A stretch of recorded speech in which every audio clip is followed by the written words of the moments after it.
Michio was useless filth who lived a meaningless, aimless existence until he got transported into another realm. There he became a warrior to conquer perilous dungeons and form the most formidable harem. So he goes to the underground market and purchases peculiar girls who will do anything to obey him. Hey warriors, how is it going? You see me, I am Itachi Uchiha, the hidden Hokage of Leaf Village. Just kidding, you know I am just an AI, but behind this shape, I am here to entertain you with enormous, amazing recaps of all animes you can imagine. So without talking too much, let's dive in our story. It all begins when Michio wakes up inside a stable. When he sees the game interface, he thinks the VR is just incredibly lifelike, even replicating the way he was attired. He then spots some slippers and puts them on, which grants him the level 1 rogue class by mistake. Next, he discovers his bonus blade hidden under some straw and is thrilled to see that the sword has exceptional attributes. Now that he's armed, Michio dashes out to see what awaits him in the simulation. Outside, Michio hears some ruckus and sees the peasants uniting to protect against approaching raiders. He wonders if the locals will be safe, especially since the raiders' boss has a superior rank and a unique thief scarf. The clash begins and the villagers are entirely overpowered. However, since the chief is preoccupied, Michio concludes it's the ideal moment for a surprise strike, so he charges up and gives him the Ned Stark treatment. Another thug lunges to strike him, but Michio swiftly knocks away his blade and overpowers him. Just then, the rest of the thugs dash to flee, but Michio races after them and butchers them until he's winded. After, he checks his interface and sees his rank has increased to level 2, and he's earned a new role as a champion. An elderly man approaches and introduces himself as the village elder Samara. He then welcomes him back to his dwelling to express gratitude for shielding their town. Back at the hamlet, Samara reveals to Michio a chamber full of combat loot and tells him they'll all be his after they've taken their portion. Michio then notices the thief scarf but observes it's been replaced with a counterfeit. He accuses Samara, who pledges to investigate it while he prepares a rune for Michio to rest. When Michio enters to relax, he suddenly ponders how to exit the game. He tries all the command phrases he can recall, but a system notice alerts him that he can't return to the real world. He then recalls the alert that he wouldn't be able to go back and realizes he doomed himself by his own decision. Just then, Samara returned with some water to rinse off and a fresh set of garments. However, it finally dawns on Michio that if the simulation is his new existence, he just nonchalantly slaughtered a group of humans. Samara tells him to notify him once he's done dressing and departs. When he's by himself, Michio begins to spiral, thinking he's no better than Joffrey now, but he understands that it's common for raiders to raid townsfolk in this realm. If he loses his resolve, he'll be an easy target, so he's relieved this happened early on. He then takes his gear and resolves to thrive in this new reality. That night, Samara presents the man who stole the thief's scarf, and he turns out to be one of the townspeople. When Michio verifies the real scarf, Samara asks how he wishes to discipline the man. Michio then tells him to follow his people's customs, which makes Samara disheartened. He turns to the man and invokes a spell to alter his knowledge card. Michio asks what's occurring, so Samara clarifies that he just changed the man's designation to a servant. In their town, individuals caught robbing are sold off as servants, and half the earnings of the trade is given to the target, while the other half goes to their household who lost a helper. Michio then realizes Samara wanted him to be merciful so this wouldn't occur, but it was too late now. After, Samara gives Michio the knowledge cards of the raiders and explains that some might have a bounty on their name. He then guides him to a night post in the city of Bali where he can redeem his prizes. It would also be the ideal spot to sell his combat spoils. So Samara proposes to ready a wagon for him the next morning. The next day, Michio arrives at the city of Bali, which is crowded with people who gathered for market day. After, he proceeds to the night post where a woman as hideous as her demeanor tells him 2 of the raiders had rewards on their name. However, when they ask to view his knowledge card before he gets money, Michio hopes his performance anxieties didn't follow him into the realm. Thankfully, his knowledge card pops out, so the sour woman throws his cash and tells him to scram. When Michio leaves, he realizes the city's lively spirit seems to have vanished, so the cart driver warns him that there are risky districts and shady brothels around. When Michio hears this, his thoughts race, visualizing indecent fantasies. Before he realizes it, he arrives at the servant merchant's mansion. Inside, the lord of the house, Alan, comes out to welcome them, explaining that he had many visitors because a maze was uncovered near the city 2 days ago. When he inquired about the servant, they present a note from Samara detailing the issue. Alan is impressed that Michio managed to overcome so many raiders, but Michio brushes him off, saying they were merely feeble. Alan then proposes 30,000 nars in return for the fool who gambled his life to steal a scarf. Afterward, Michio hands over the villagers' share of the funds, and the cart driver returns to the hamlet. However, Michio soon realizes realizes he doesn't know anyone or anything about this realm and is practically a stranger. Suddenly, Alan returns and asks if he might borrow a bit more of his time. They head back inside, and Michio realizes they're now in a more luxurious-looking place and wonders what he's planning. Alan suggests that since Michio is an adventurer, he should acquire some servants. Michio is conflicted about the notion until Alan clarifies that his enterprise specializes specifically in servants who let you get intimate with them. As Michio's trousers tighten, he composes himself when a maid arrives to offer him tea. Just then, Michio sees the maid with jiggle physics that could bring Einstein to collapse. Alan immediately identifies a fellow enthusiast of culture. So when Roxanne steps away, he asks Michio if he likes what he observes. Alan gets straight to the point and tells him she's their top-rated servant. Embarrassed, Michio asks if a servant could betray their owner, so Alan explains that the servants perish when their owners die, and if they escape, they automatically become criminals. He then adds that Roxanne is a wolfskin and beast warrior, which implies she's incredibly capable in a labyrinth. However, he elaborates that the main advantage of her being a wolfskin is that humans and non-humans cannot reproduce, meaning no bothersome protection is required. Alan assures him that she has granted her permission to be bent like a glow stick, which means Michio can toss his conscience away. Michio struggles with the decision of becoming a sleaze, but when he realizes someone else would sleep with and dominate her if he doesn't, he asks Alan how much he's considering. Alan tells him she costs over 400,000 nars, but Michio admits that he's too poor to manage it.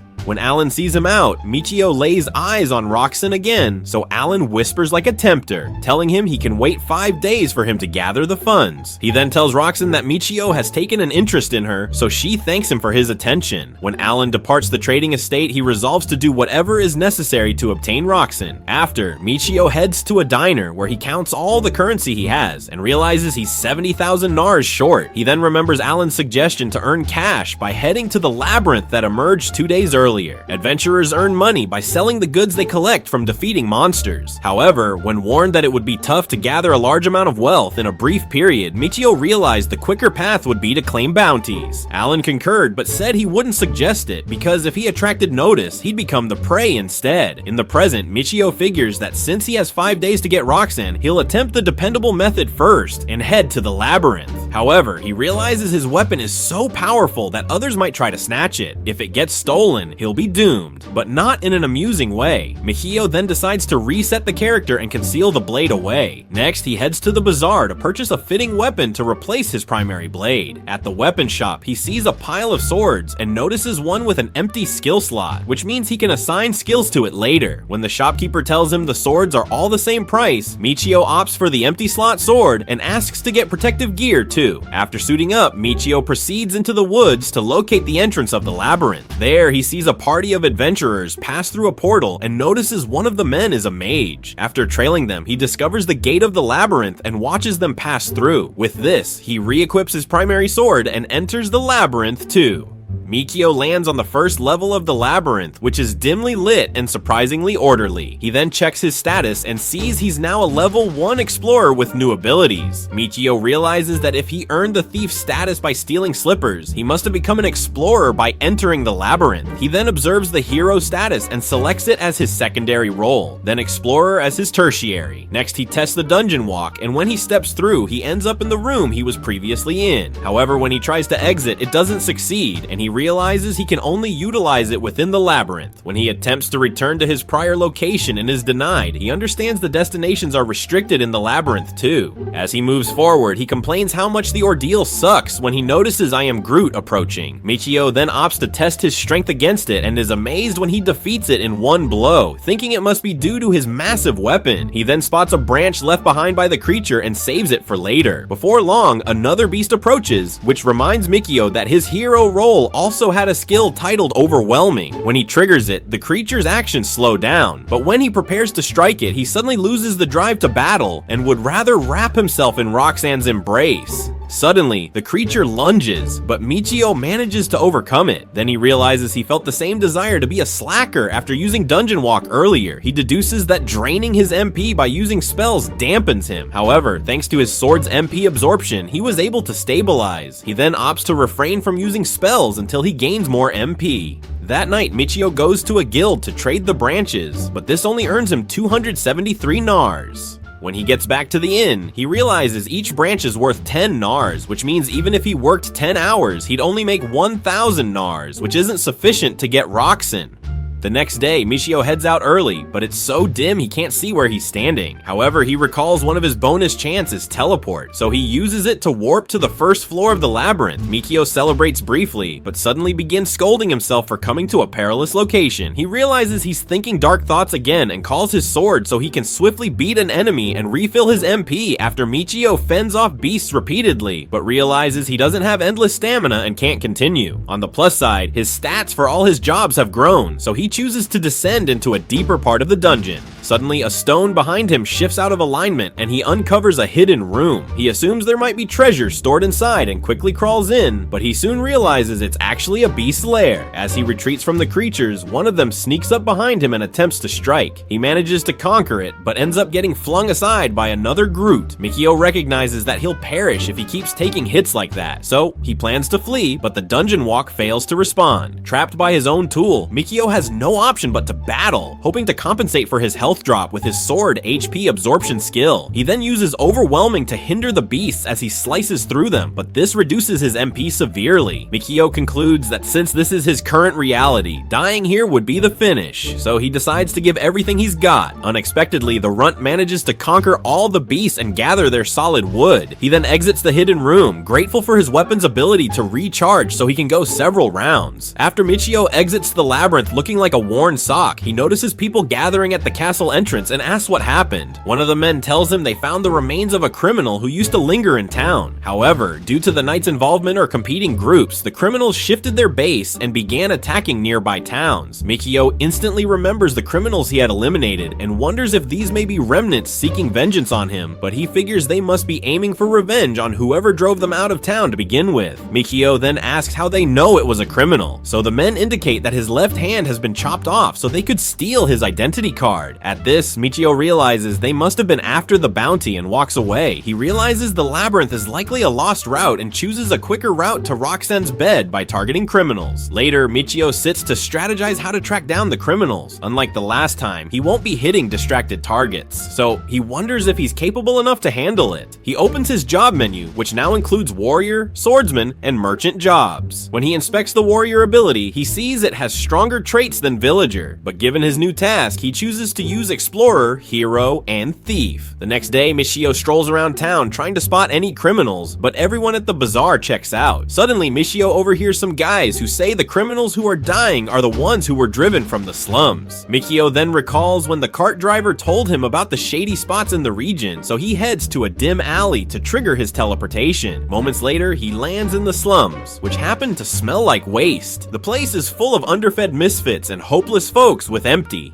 pockets just like yours. But he doesn't see any criminals. When the stench of the slums nearly makes him lose his breakfast, Michio activates teleportation and bolts for his life. Back at the inn, Michio cleans up and realizes he no longer feels gloomy from multiple uses of the teleport. He concludes it's because of the levels he earned from the creature battle, which means he should be ready to face any criminal. That night, Michio cloaks up and hands his key to the innkeeper, who then offers him a lantern. Outside, Michio was glad he borrowed a light source, even if it only lights up the area near his feet. He then uses identification to examine the people standing around, but they all turn out to be townsfolk who are probably deceiving their partners. Michio is about to quit when he sees the pink glow of depravity and realizes it's the street with the brothel. As Michio strolls through the street, he dodges the actual street hoses that appear like the ones on your screen when you visit a shady site. Just then, he spots a follicle-resistant muscular guy chatting up one of the workers and discovers he's a criminal. The man departs and Michio trails him toward the slums. When they arrive, he finds a gang of other outlaws and assumes it must be their hideout. He teleports closer to the group and hears one of them mention Ugo. Michio then recalls that the thug he decapitated was named Ugo, which means the man is either one of the criminals that was driven out of town or a companion of Ugo. By the next morning, Michio learns that the shops in the red light zone shut early, after which the bandits come out to roam. They seem to have their own crews and zones, and they avoid dealing with one another entirely. As Michio stared at the criminal from the night prior, he figured that must be his domain, so if he targeted his crew, the other teams wouldn't raise a fuss. When Michio gets back to the inn, the host praises him for working hard and gives him some food for free. As they converse, the keeper says that the tales of a power dispute between the thugs that reside in the slums is all nonsense. He explains that after a leadership contest, the defeated group was expelled from town, but the ones who were found slain were the group who won the leadership conflict and remained in town. So whoever is hunting them is merely making it seem like it was the doing of the exiled group. That night, Michio lies in bed, daydreaming about visiting Roxanne's dairy shop while his left hand travels to his southern hemisphere. The next night, Michio gets ready to head out with the rogue's bandana and his blade. He returns to the slums, and this time he walks up to the guard and shows him the thief's bandana. Then he offers him 1 gold coin in return for knowledge about Ugo. The man states that Ugo was already gone, but when Michio asks for more details, the man tells him to wait outside. When he steps in, Michio notices where his companions must be hidden and takes note. When the man returns, he informs Michio that his boss is sleeping and advises him to wait till he gets up, so he invites him inside to chat. When they reach a chamber, the man notices Michio's dull sword and confidently lets him enter. Inside, he asks to confirm if the bandana is a true rogue's bandana, so Michio tries to bring it out when the criminal suddenly strikes. After failing, the thug discloses that Ugo was originally supposed to take over the leadership, but was expelled by the rival groups. The man then tells Michio not to try escaping as he intends to take the bandana for himself and pawn it. However, Michio reveals that it was his strategy all along and drops the bandana onto the candle. When the room dims, Michio drives his sword into the bandit and finishes him. He then removes his hand to access his data card. Next, Michio creeps into the room with the companions and sees they're all robbers. There, he covers the head of a bandit and slashes his throat swiftly so he doesn't awaken, then severs his hand. However, when he decapitates the next target, he makes a sound that alerts a female bandit, so he takes her out from the flank. The last remaining outlaw grabs a blade and begins slashing, so Michio teleports out of the room to wait for him to dash for assistance. When the door opens, he pierces the big guy and chops off his hand, but when he hears a stir outside, he assumes the others must have caught on. He opts to fall back with the 3 hands and teleports to the maze. In the labyrinth, Michio reflects on what a scumbag he is, but figures it must be the MP Drain speaking. When he leaves the maze, he begins collecting the data cards, but is plagued by the images of the criminals he dispatched. However, Michio persuades himself that the laws are different in this realm and that he has no alternative. Later in his room, Michio fears that if he keeps redeeming rewards one after another, he might draw the eyes of the knights. But if he travels to another town to redeem it, it might raise suspicions that he left town to collect the prize. Irritated, Michio opts to focus on Roxanne instead and dozes off. The next morning, Michio waits at the night station till he spots the knight that was present when he claimed his initial bounty. He tells the knight he was ambushed by criminals, but managed to beat them.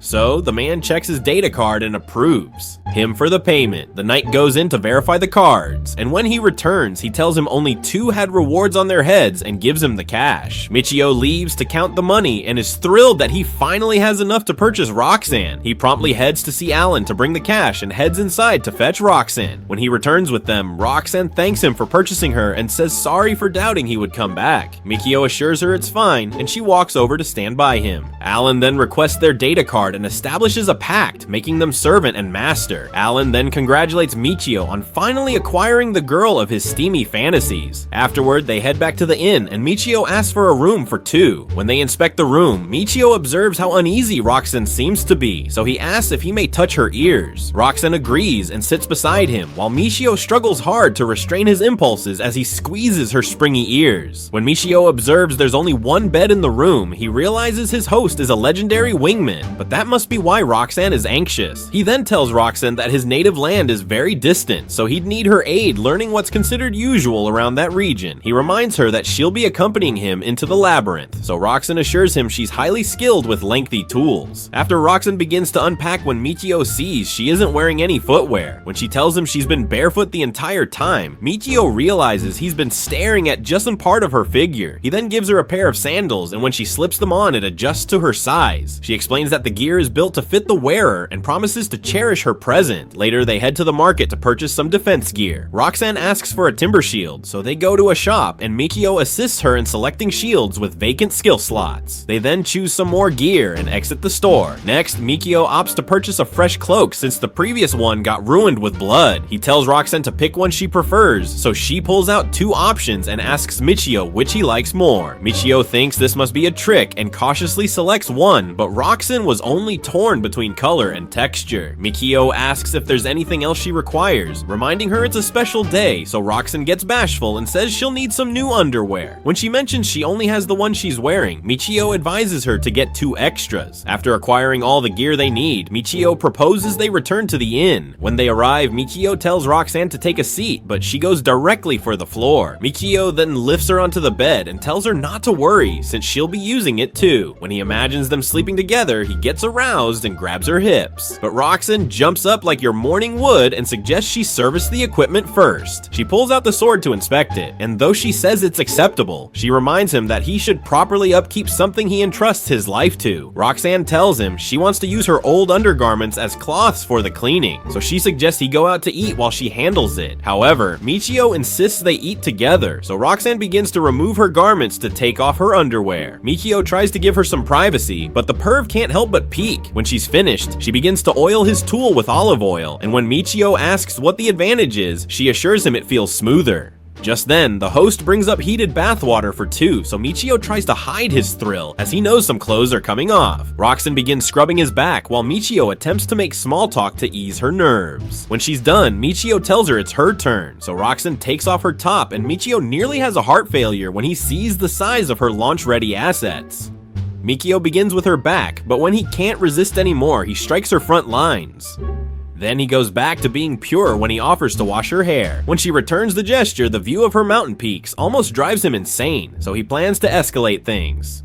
Roxanne sees the hunger in his eyes, so she rushes back and offers to wear her maid costume, making Michio wonder what Alan must have shown her. He then tells her to ditch the costume along with the rest of her clothes. Roxanne complies and joins him on the bed, so Michio kisses her for the first time. He then tells her to kiss him first thing in the morning and last thing at night. When she agrees, Michio proceeds to remove his virgin tag. The next morning, Roxanne kisses Michio awake, stirring his sleeping soldier. Unfortunately, Michio decides to save the energy for later and recommends they proceed to the labyrinth. As they prepare, Michio asks how he can enhance his weapons with powers, so Roxanne asks if he's speaking of ability crystals, which are formed through the collection of creature skills. The crystals can then be merged with gear based on the skills in the blacksmith. Michio asks how he can become one, so Roxanne says it's a talent exclusive to dwarves, so he can't be one. When Michio asks about hiring a blacksmith, Roxanne says she doesn't support it since many shady blacksmiths exist and they dislike direct exchanges. When Roxanne finishes dressing, Michio gives her some hide armor, but when the armor highlights all of her features, they decide to swap armors. Michio then activates group setup and adds her to his crew. When they move into town, Michio pulls Roxanne into an alley where he activates his teleportation and brings her through. He then informs her they're on the first level of a labyrinth via teleportation magic. When Roxanne says she's never heard of such a thing, Michio tells her not to mention it since few people can use it. When they delve deeper into the dungeon, Roxanne points Michio toward the beasts. He wonders how she knows, so she explains that her sense of smell is highly tuned, even for a wolf type, and she's skilled at tracking targets. She then asks him for a power crystal. Michio asks what that is, so Roxanne explains that they capture a monster's energy after it's beaten and can be used as power sources. However, he can't store energy without the crystal, which means he's been messing up again. When he asks how much they go for, she explains that they're the most prized items they can collect in the labyrinth, making Michio feel dumb, so she tries to comfort him. She then explains that they can purchase blank ones from guilds, so Michio proposes they buy one soon. After Michio finds the creature Roxanne detected and summons his blade to battle it. There, he manages to eliminate it with one strike, impressing Roxanne. They continue through the maze, and when Michio sees Roxanne wagging her tail, he's amazed that this brings her joy. Later, they return to the lodge with sacks packed with twigs. So, Michio informs her it's due to her strength being so remarkable. Roxanne discloses that in her prior group, nobody considered her suggestions and only had her battle subtly from behind. But Michio is unlike them. Michio states her strength is too immense to waste, then instructs her to take a seat next to him. He mentions she doesn't require permission to sit and reassures her he won't pounce on her just because she's nearby. When Roxanne mentions she doesn't care, he embraces her and inquires if he can savor her ears. When she rejects the notion, he compromises by fiddling with them like air bubbles, and Roxanne confesses it feels pleasant. Michio asks Roxanne if they have toasted seaweed-wrapped rice cakes, which is a dish from his birthplace, but Roxanne has no clue what he means. She then states some folks raise fish along the shore, but that's not exactly what he envisioned. Just then, she questions if he'll be heading back to his homeland, so Michio responds he won't be, meaning she's stuck with him.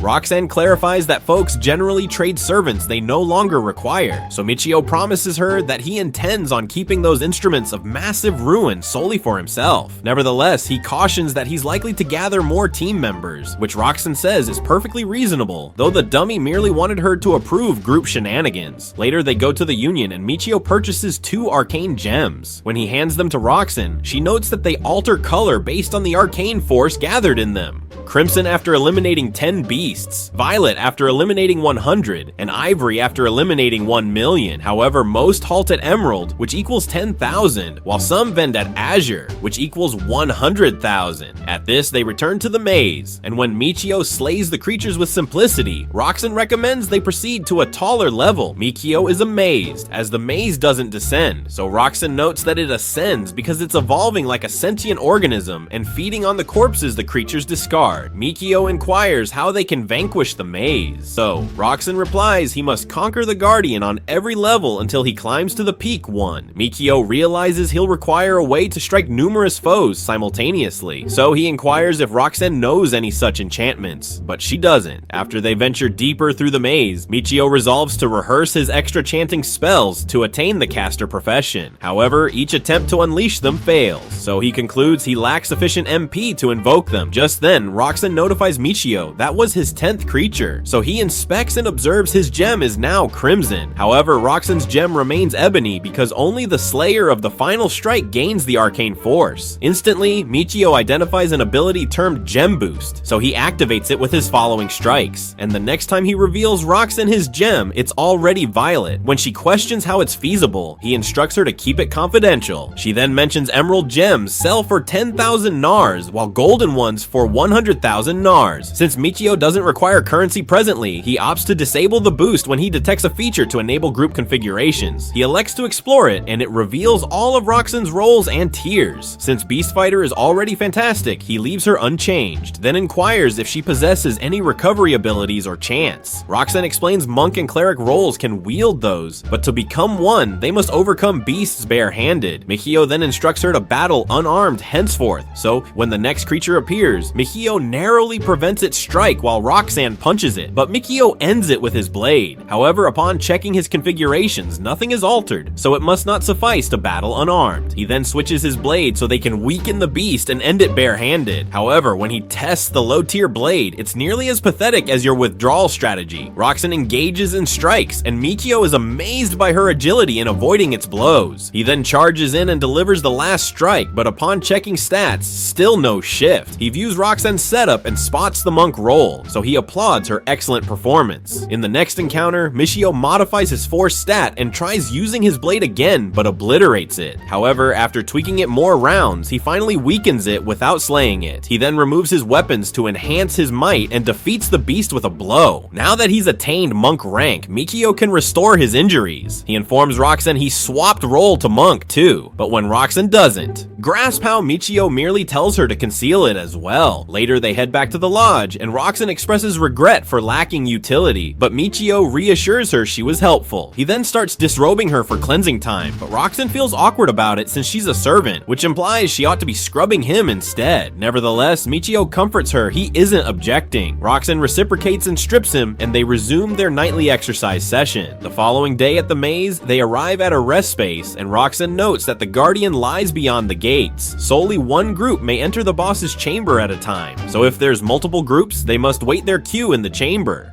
Roxanne is thrilled to battle, but when Michio recalls they'll be confronting a Guardian, he wonders if they're prepared. However, Roxanne reassures him that he is, and the gates swing open to admit them. Roxanne takes point and mentions if fortune favors them, they may retrieve equipment left by a former squad who got wrecked. Suddenly, the Guardian shows up, and Roxanne lunges in to strike, but the boss hardly reacts to her blows. She then grants Michio a chance to hit, but unlike other beasts on the level, it withstands a single strike. Michio then unleashes his burst technique in sync with Roxanne's blows, and they succeed in vanquishing it. Afterward, Roxanne locates a leaf, and when she lifts it, Michio spots a fresh beast strike ability and a new role titled Botanist. Roxanne elaborates that botanists use herbs to craft remedies, so Michio concludes it would be advantageous.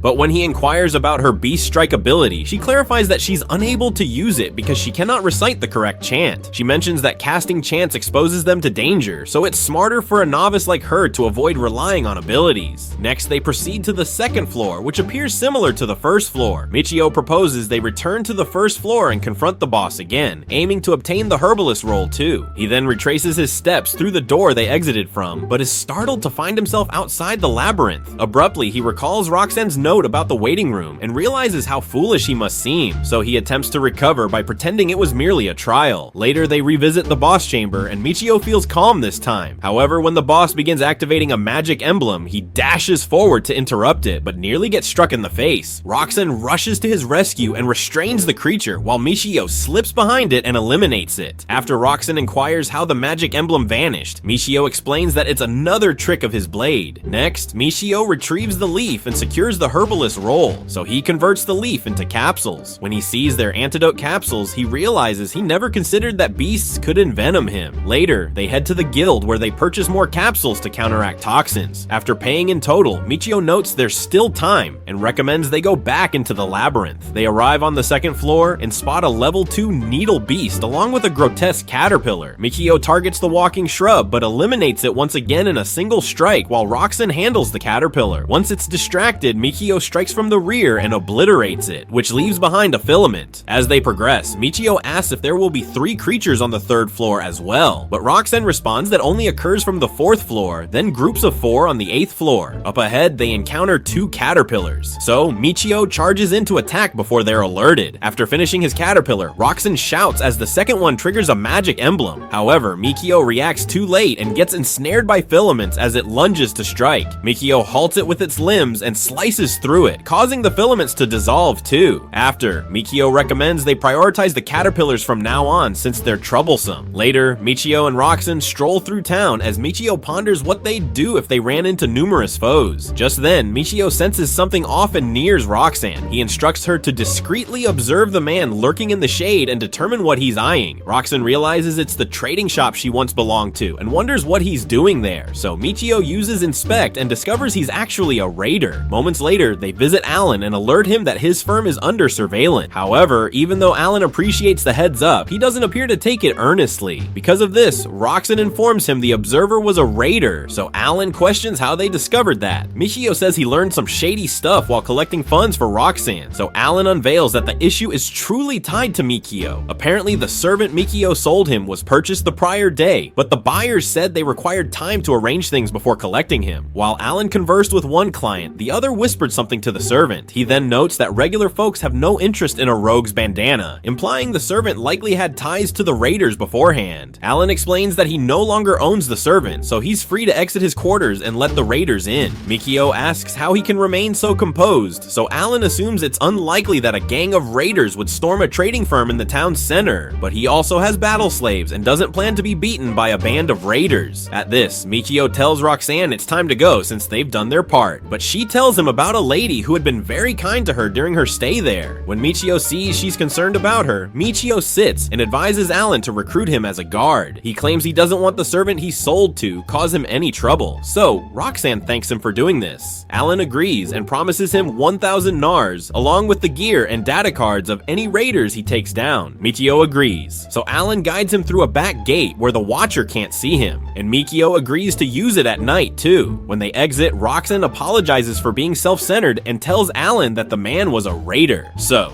Michio tells her to be cautious next time. Later, Michio gets ready to depart, but is stunned when he sees Roxanne arm herself too, when she insists on joining, so Michio tells her to maintain a safe distance. After they re-enter Alan's firm and sneak in through the back gate there, they regroup with Alan and his battle slaves. So Alan tells them to remain with him until the raiders strike and snuffs the lamp. While they wait in darkness, Roxanne alerts Michio that the door is ajar.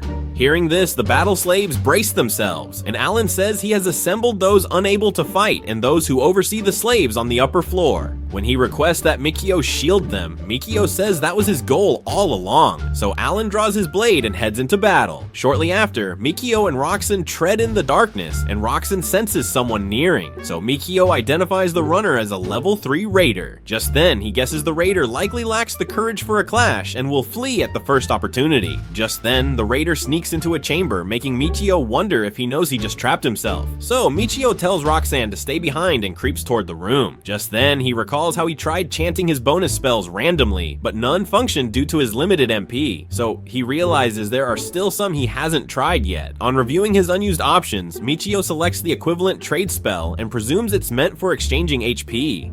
After this, he decides the spell is too risky to test on monsters whose HP he doesn't know. Then pushes the rune door open, gauges the raider's stats, and sees he's a level 3 raider, same as himself. However, since Michio held other roles, he deduced he must have higher HP than the raider. Suddenly, Michio triggers the equivalent trade spell, and it activates in the darkness. Michio then collapses and realizes he just drained a lot of MP. While he questions what he's just done, Roxanne rushes in and asks if he's okay. While he struggles to get on his feet, they sense someone approaching, and it turns out to be Alan, who then asks if he's alright. Alan then points out that one of the bandits fled and headed in their direction. Just then, Alan spots the mess in the room and moves closer to inspect it. Alarmed, Michio fears that Alan will find it strange, but fortunately Alan asks if it's a self-destruction orb. Curious, Roxanne inquired about it, and Alan clarifies that it's a tool that bursts people apart, and he didn't expect the bandits to possess any. Relieved to know Alan didn't deduce it, Michio tries to get up and consumes a pill to regain some of his MP.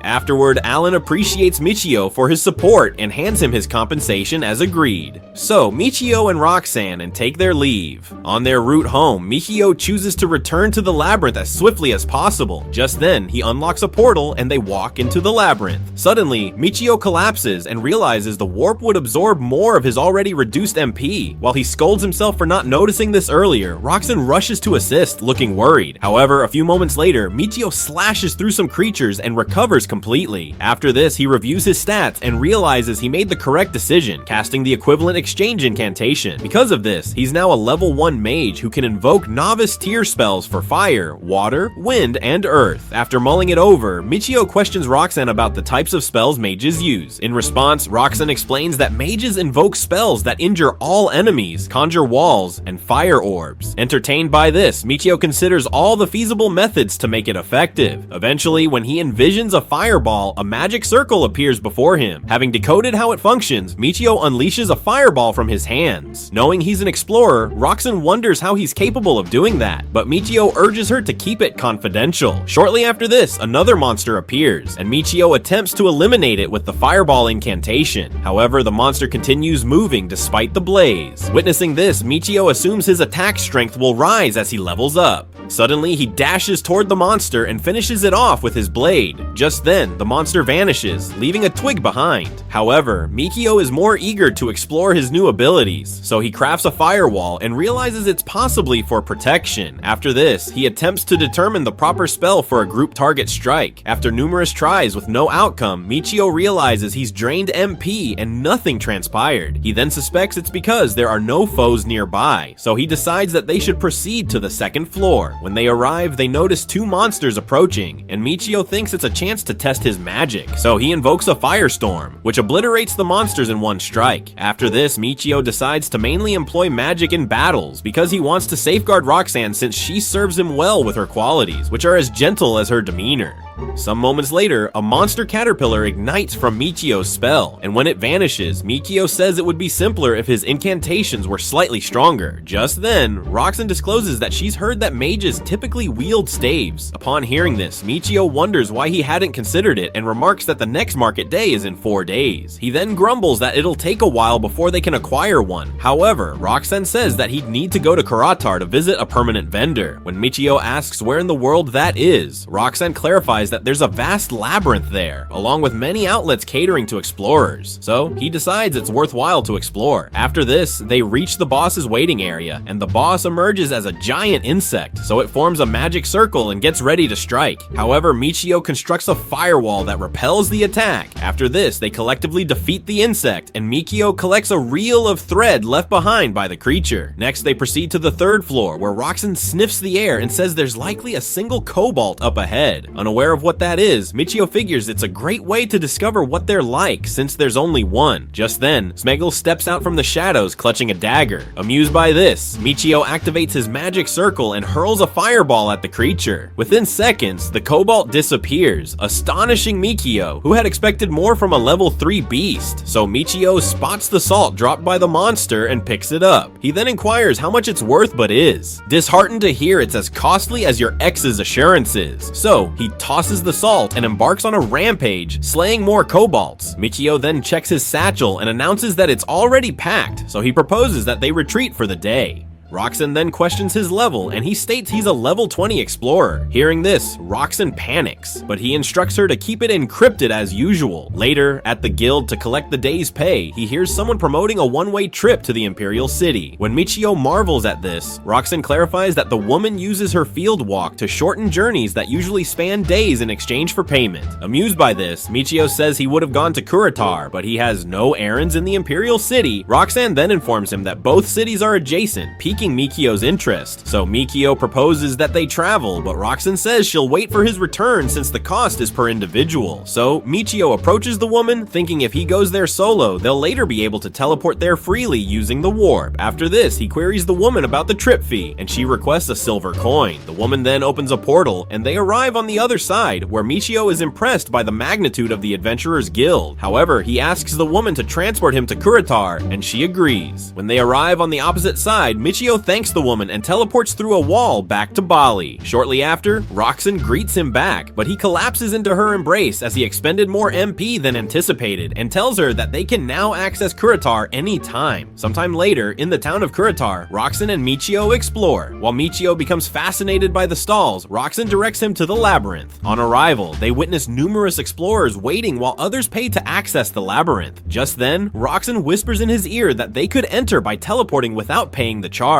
Impressed by this, Michio praises Roxanne for being clever. After this, they stroll into a shop where household goods are sold, and a vendor asks if they need something or a place to reside. In reply, Michio inquires if they vend weapons, but the merchant explains that they only sell hardware and describes the weaponry shop. On their way out, Michio asks Roxanne if the store is also a property agency, and she replies by saying she doesn't know what the market is like in Kuritar. When he provides him the summary of rents for different house sizes, Michio understands he's been wasting his funds at the inn, so he inquires if just anyone can lease a home, and Roxanne clarifies that it's feasible if the city is big enough. She then murmurs that he could probably reside anywhere since he has access to incantations. Meanwhile, Michio prefers to conceal his mystical talents from the public, so he opts to live like every other adventurer. Later at the armory, Michio activates his recognition skill and inspects the staffs and scepters on display. To avoid draining his account, Michio chooses a reasonably priced one, while Roxanne praises him for being a wise judge of value. As they peruse the store, Michio is amazed to spot staves crafted from metal, steel, and timber, so he decides to purchase the wooden one so he can promptly resume his back-scrubbing practice. Subsequently, on the fringes of the city, Michio and Roxanne discover a peaceful living area beyond the town square and determine it's the ideal spot for a loudmouth like Roxanne. So, they return to the supply shop where Michio questioned the vendor if just anyone could dwell in the city. In reply, the trader explains that they could, but their intellect card must be verified. She then inquires if Michio was an adventurer and what type of dwelling he's seeking. Since Michio has no idea about this, he asks about the existing options. The merchant then inquires if they'll both be residing there, and he says they will for the moment, but that might alter later. Hearing this, the vendor grins and applauds him on being an adventurer indeed. Taken aback by her comment, Michio wonders if she recognizes Roxanne as a servant, while the vendor examines Roxanne's floating assets and compliments his taste in ladies too. After questioning Michio about his tastes and realizing he has none, the vendor says she's got some homes close to the labyrinth. To avoid upsetting the locals, Michio says he doesn't mind living further away. After this, the vendor assumes that since he's not a fighter, he prefers a residence made with blocking concrete. When he questions what that is, Roxanne clarifies that warp can't be used on walls built from blocking concrete, so Michio thinks that hinders him from teleporting as he pleases. However, the vendor assures him that he can fit a solid divider. After this, Michio asks to visit the property, and they are brought to the outskirts of the town. town. There, the vendor states that they could utilize the garden as they wish, but Michio notes that it's quite untended. When they complain about this, the vendor says it's bound to happen without anyone to maintain it. She then recommends that they plant other herbs in the garden. Just then, Roxanne asks for some sprouts, and the vendor complies. After this, the vendor promotes some tubing to them, making Michio suspect she's on a quest to drain his pockets. On entering the house, the vendor explains that they could perform a range of modifications since the prior tenants did a few of them. After presenting them, Michio is stunned to discover that the earlier occupants constructed a bath space apart from the lavatory, so he investigates it and ponders what it's intended for.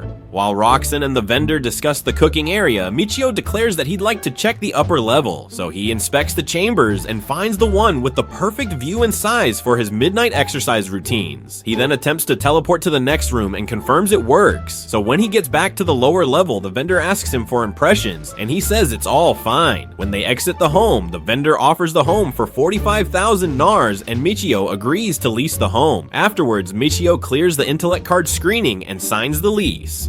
On their way out, Roxanne mentions she's happy they received a rebate, so Michio thanks her. However, he knows it's only due to his 30% discount ability. Just then, they agree to purchase some assorted supplies the next day. However, since he can't wait to have a bed in the house, Michio proposes that they get the furnishings first. Later, Michio warped into their fresh residence and wouldn't stop rambling about the incoming mattress. Meanwhile, Roxanne panics when she realizes they can do that even though the home was built with blocking concrete. Afterward, at the Bali, Michio draws his wand and says he can't wait to try it. Luckily for him, they encounter a creature insect and he instantly hurls a fireball to destroy it. However, the insect resists perishing, so Michio casts more with his wand and the bug vanishes, leaving a coil of thread. Later that day, at the inn, Michio requests some warm water and a lamp. While he waits, he reminisces on how the room has satisfied him and his passions. Just then, Roxanne joins him and he realizes how relaxed she's become around him. Without delay, he starts to engage Roxanne like an instrument while she makes joyful noises as she reaches lover's heaven for the first time. The next morning, when they get ready to depart, Roxanne reminds Michio how he reaped his returns on her in that room and says she anticipates more of that. Hearing this, Michio struggles to keep his companion calmed and strokes her hair instead. At their new residence, Michio fills the vessels with enough water for Roxanne to scrub. He then chooses to explore the Curator Labyrinth, and there he spots some knights promoting maps of the labyrinth. Amused by their commercial skill, he moves nearer to get a copy. Afterwards, he pays the admission fee and enters to find it's crowded. He then discovers a secluded spot to warp his way back to his apartment. Upon arriving home, he announces that they can now access the Curator Labyrinth without paying. In reply, Roxanne curtsies and greets him, so he plays with her hair and pulls her close. Just then, Roxanne says she's dirty, but Michio doesn't mind, so he decides to seize the moment. Unfortunately, they're interrupted by a knock on the door. Their furniture was delivered, but Michio refuses to let the man in to prevent anyone from teleporting into their crib. After assembling the most essential furniture, Michio decides to go for a test run and pulls Roxanne closer. He then helps her out of her clothes and performs a 50 Shades of Grey all night long on the new bed. The next morning, Michio wakes to Roxanne's kiss as usual, but while he wishes that would last forever, he realizes screwing all day won't pay the bills, so he says they have to go to the labyrinth. After waiting their turn at the first floor boss waiting room, they went in. Suddenly, a ripped Smeagol appears before them with a butcher's knife, intimidating Michio with its abs. However, Roxanne attacks it first. In retaliation, the Cobalt swings its knife in slow motion, surprising Michio, who had expected more, so Michio walks up to it and offs it in one hit. Shortly after, they arrive on the second floor, and Roxanne points out that it would probably be safe to use magic since half the second floor seems to be Cobalts as well. Unimpressed, Michio suggests they call it a day and do something more interesting, so they teleport their way back into the apartment. Roxanne then tells Michio to go get some rest, but since he needs her to put him to rest, he asks what she's up to, and she says she'll get the seeds.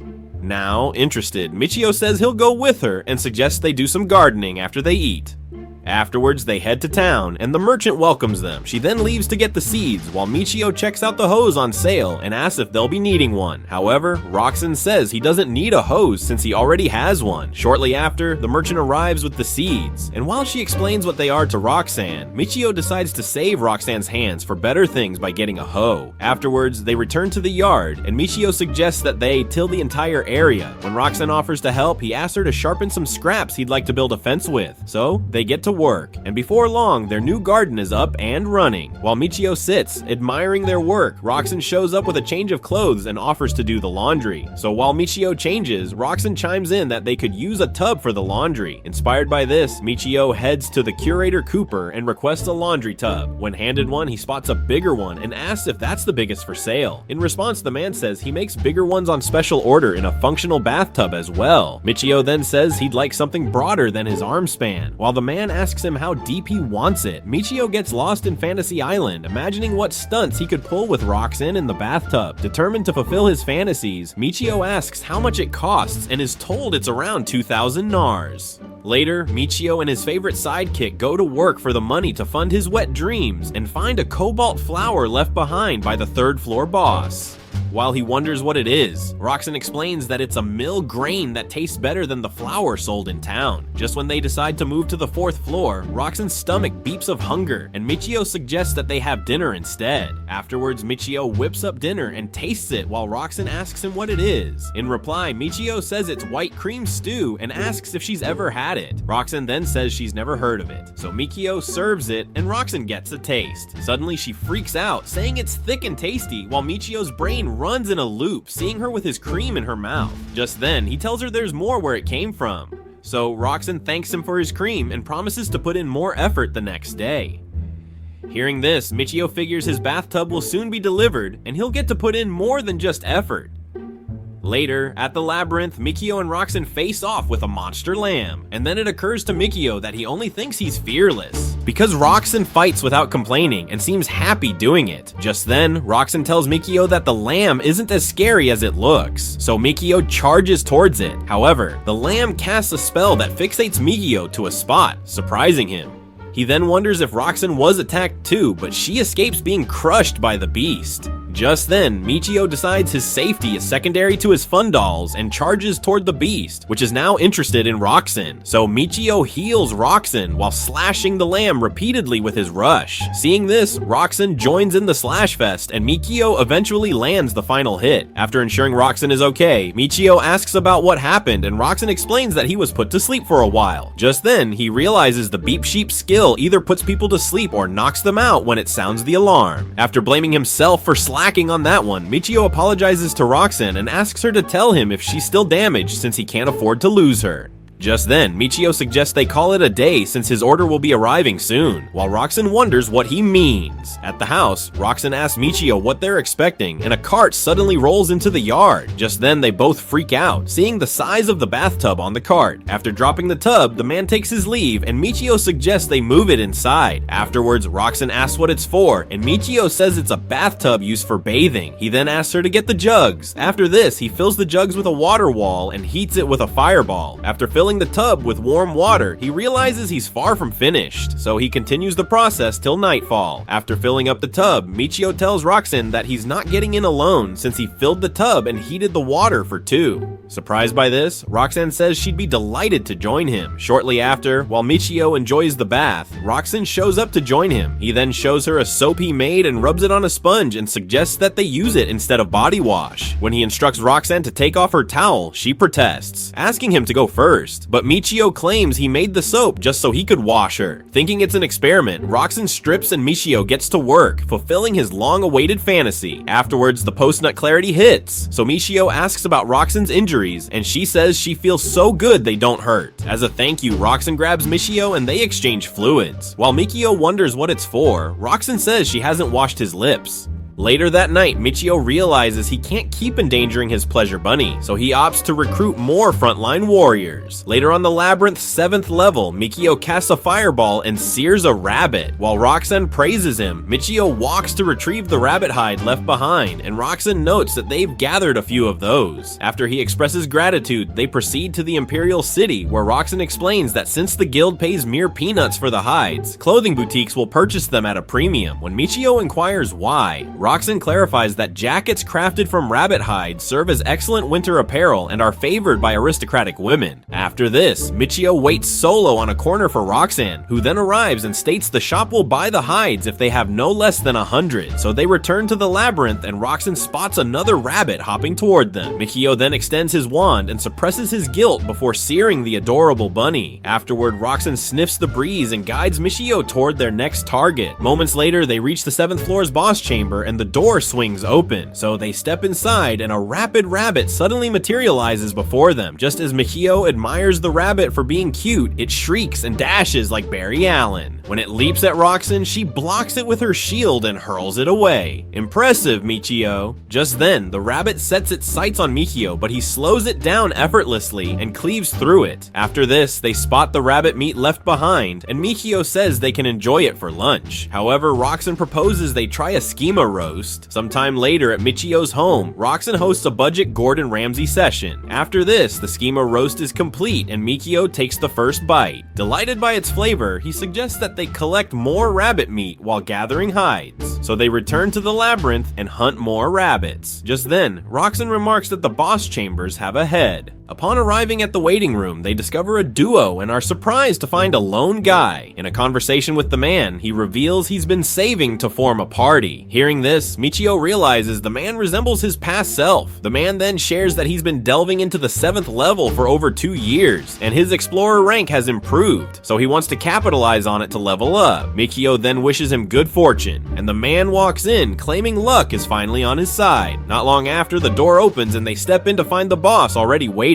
Startled, Michio summons his sword and wonders if the encounter holds something unique. However, when the rabbit lunges at him, he slows it down like before and slices through it. Surprised nothing unusual occurred, Michio scans the area and finds a shiny item. On inspection, they find some gear on the ground, and Roxanne deduces that it must belong to the party that went in before, as the boss was already present. So, Michio picks up a black magic crystal, and Roxanne explains that it should integrate easily with his if pressed against it. Just then, Michio remembers the talk with the solo fighter and merges the magic crystals, pondering why the noble perish young. Later at Michio's house, he channels his sorrow into his magnum and takes Roxanne to Pound Town. After relentlessly exploring her labyrinth, Michio mourns the loss of the explorer they met earlier and questions if he's next. After pondering the risk to his life, Michio sits upright, confused about why he can't shake the feeling. Just then, Roxanne asks if he's struggling to sleep. In response, Michio says he'll doze off eventually. However, Roxanne gives him something to stare at and opens her arms, offering her comforting hills. The next day, they return to the labyrinth and confront a spy spider and an escaped goat. However, he remembers the fallen explorer and resolves to stop being feeble while defeating the monsters in their path. Afterward, Michio slays a rabbit and retrieves the hide it leaves. On checking the item box, he realizes they've gathered 300 hides, so they head to the Imperial City. Upon arrival at the shop, Michio tells the clerk that he'd like to sell 300 rabbit hides. After they unload the hides on the counter, the clerk mentions it'll take a while due to the quantity. Unfazed, Michio says they'll browse around, and the clerk guides them to the display room. So, they explore the shop and check out the silk camisoles on offer. While browsing, Michio wonders how one would look on Roxanne, and a female clerk explains that it's a trendy sleepwear among noble ladies. Hearing this, Michio asks Roxanne what she thinks, but she's momentarily speechless. Just then, Michio inquires about the price and decides to purchase 2. At this point, Roxanne finds her words and asks if he's certain. In response, Michio says it's his way of showing appreciation for the previous day, so she thanks him and they choose colors. Just then, the male clerk returns and thanks them for waiting. After this, he compensates them for the hides and adds a bonus for the bulk. Later at the house, Roxanne thanks Michio for the sleepwear and says she'll wear one of them while he takes her to Cloud 9. Preparing for this, Michio suggests they take a bath first. However, while filling the tub, Michio realizes how inconvenient it is. He then calls Roxanne to accompany him to the labyrinth since he's drained of MP.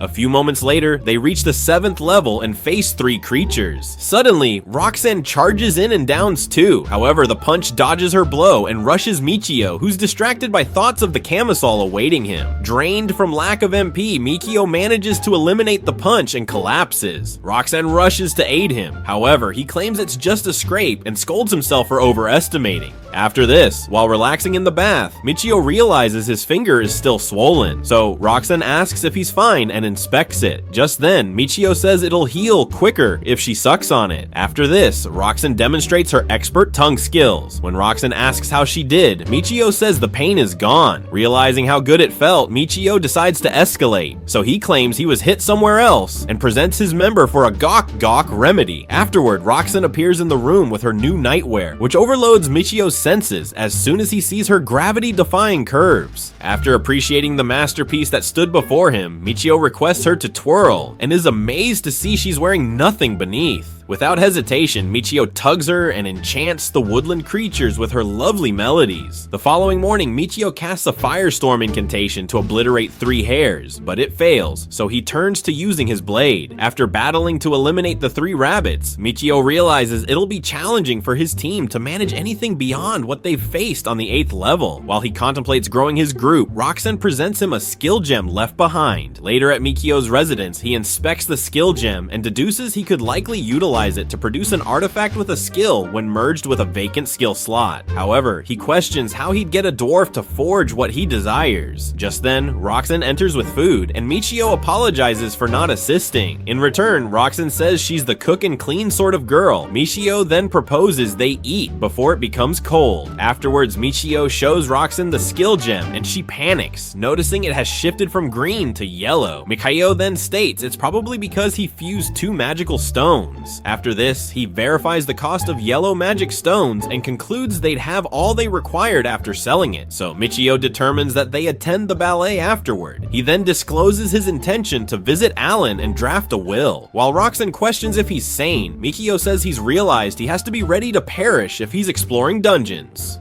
Since slaves accompany their master in death, Michio says he wants Roxanne to be liberated if he dies.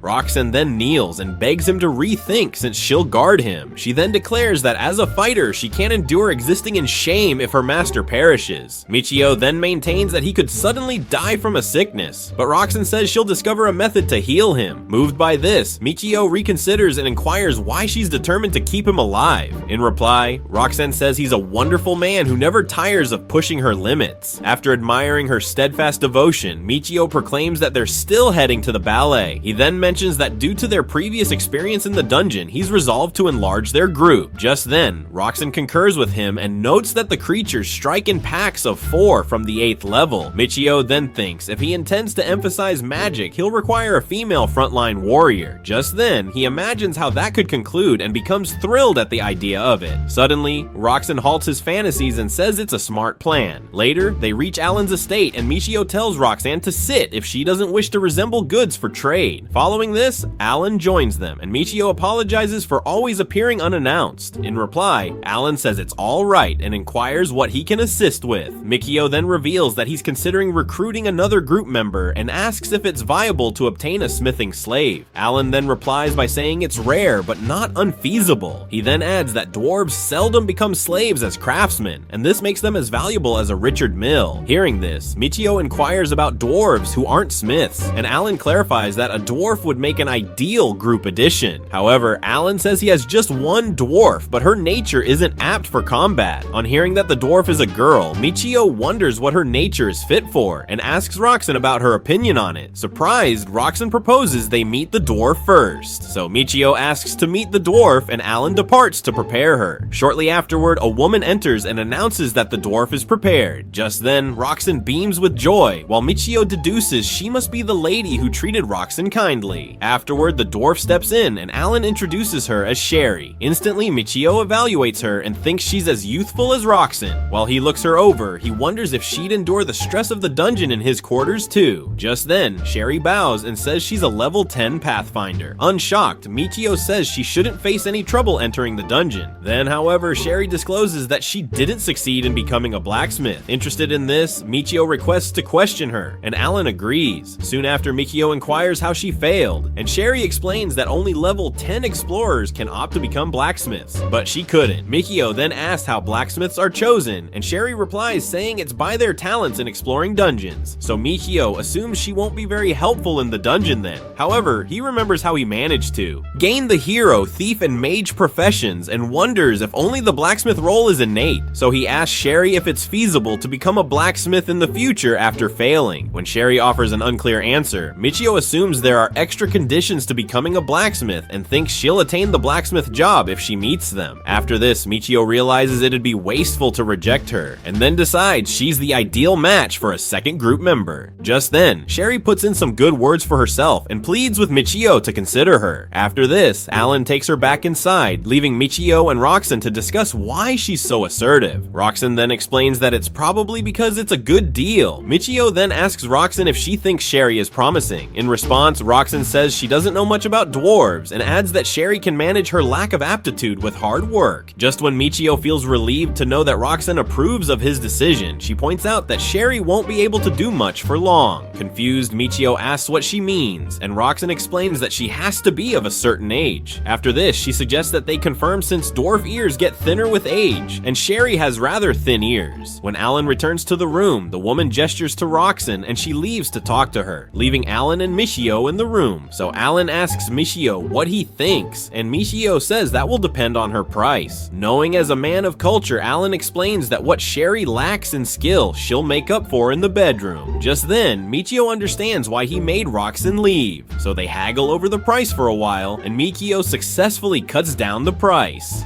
Afterward, he requests an outfit just like Roxanne's and Alan obliges. After thanking Michio, Roxanne returns while Alan exits with the payment. So Michio announces that he has decided to purchase Sherry. Hearing this, Roxanne pauses for a bit and suddenly smiles, saying she's glad to hear that. However, Michio wonders if she really is, or if it's his guilt eating away at him. A few moments later, Alan presents Sherry to Michio, and she bows in appreciation. However, while Michio stares at her hair, wondering if she's hairy in other places too, Roxanne introduces herself as the #1 slave, surprising Michio. Sherry then says she thought Roxanne was Michio's wife. However, Roxanne debunks this, disappointing Michio. After this, they seal the contract and Alan tells Michio to return in 10 days' time for the outfit. Michio then adds Sherry to their party and checks her status. Then, since she doesn't know the condition for unlocking her blacksmith abilities, he just has her try a bunch of different things. Michio then announces that they're headed to his house in Kuritar, surprising Sherry, who then asks if there are any adventurers in the party. When Roxanne says there's none, Sherry wonders how that's possible. Michio then figures she must have seen his explorer status on his intelligence card and thought they use field walk. Shortly afterward, Michio teleports them into the house while Sherry freaks out. Sherry then asks if he could use multiple jobs, but Michio explains that he just teleported them. Michio then asks what she knows about using multiple jobs, and Sherry explains that myths talk about masters who could do that. In response, Michio tells her to think of him as one of them. When he asks her about her weapon of preference, Sherry says she prefers a maul. Roxanne then says they'll both fight in the front lines, while Michio casts spells from the back.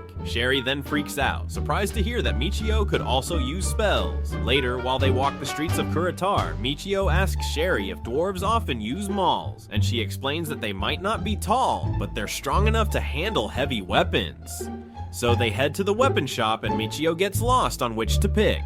However, Sherry picks the cheapest one and Michio discovers it has an empty skill slot.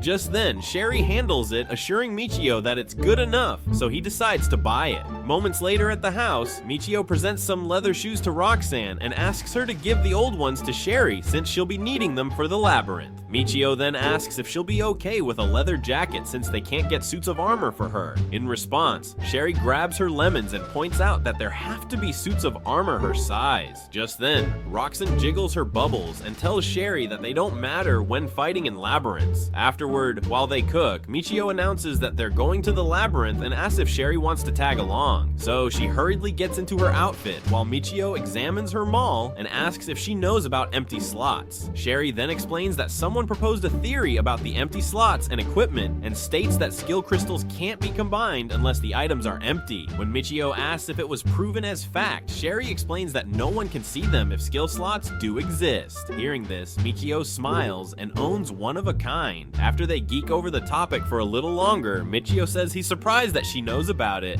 and Sherry says she once asked an expert about it. After this, Michio asks if she knows anything about the adventurer's job, and Sherry explains that it's a legendary mystery job that no one has ever seen and likely doesn't exist. Afterward, at the labyrinth, Roxanne sniffs the air while Michio prepares to show off for the new party member. Suddenly, Roxanne spots a monster sheep up ahead and they dash toward them. Determined to show off his skills, Michio takes off the beasts in one hit, leaving Sherry gobsmacked as intended. However, to Mikio's disappointment, Sherry faces Roxanne and asks how she pulled that off. After this, Mikio figures he has recovered his MP and suggests that they head back home. When he teleports them home, Sherry asks if Michio is able to teleport anywhere outside the labyrinth and also asks about his level. In response, Michio says he's level 33, surprising Roxanne, who had thought it was 20. Michio then explains that he leveled up, surprising Sherry, who then asks if it's because of his sword. Just then, Michio pats her head and says she's already figured it out, so he tells her to keep a secret. Later, Michio marvels at Sherry's cooking and says it smells good. Michio then asks her to sit with them, but when she hesitates, Roxanne explains that their master enjoys eating with them. After this, Michio serves the food and serves himself first. Justwing tries to serve Sherry next since she cooked the meal. He spots Roxanne giving him the side eye, so he serves her instead. After Roxanne thanks him with a smile, he serves Sherry next and they enjoy the meal. Just then, Sherry asks why Michio chose to go to the labyrinth while preparing the bath and cooking. In response, Michio says he does it to recover MP since Durandal has MP absorption skills. Michio then points out that the Wolfkins have the best warrior jobs and the dwarves have the blacksmith jobs, so he asks if the humans have any unique jobs. In response, Sherry explains that all the humans are good for bending chicks and clapping. Afterward, Michio prepares for a bath. He tells the ladies to join him since he's only human. On entering the bathroom, Michio gets excited, anticipating his first three-way fun. Shortly after this, Michio listens to girls talk while undressing and freaks out for being left out. However, Michio gets mind blown when the ladies join him in the bathroom. While he checks Sherry out, Roxanne suddenly pops up in front of him with her balloons. Meanwhile, Sherry laments her situation while Michio goes to work on Roxanne's melons. Afterward, Sherry decides to join in the fun, so Michio shows her a good time while washing her too. After the ladies show, Michio has the best time of his life. He realizes he's finally living every man's dream. Later that night, Michio invites Sherry to join him on the bed and tells her to always kiss him before going to sleep and after waking up. Having run out of patience, Michio goes for the kill, but realizes he should have put Roxanne first. However, he tells her she'll come last since it's what they do every night. Afterward, Roxanne gets on him and they commence their night workout routine while Sherry watches in horror. After this, Michio knocks Roxanne out and calls Sherry for her turn. Michio then gently pops her cherry and takes her to Pound Town. A few moments later, Michio falls asleep while Roxanne commends Sherry for handling Michio's weapon perfectly. The next day, Michio checks his stats and realizes he's now a clapping machine. After checking his new abilities, he recalls Sherry's comment about humans being bedroom monsters and pulls out his tool.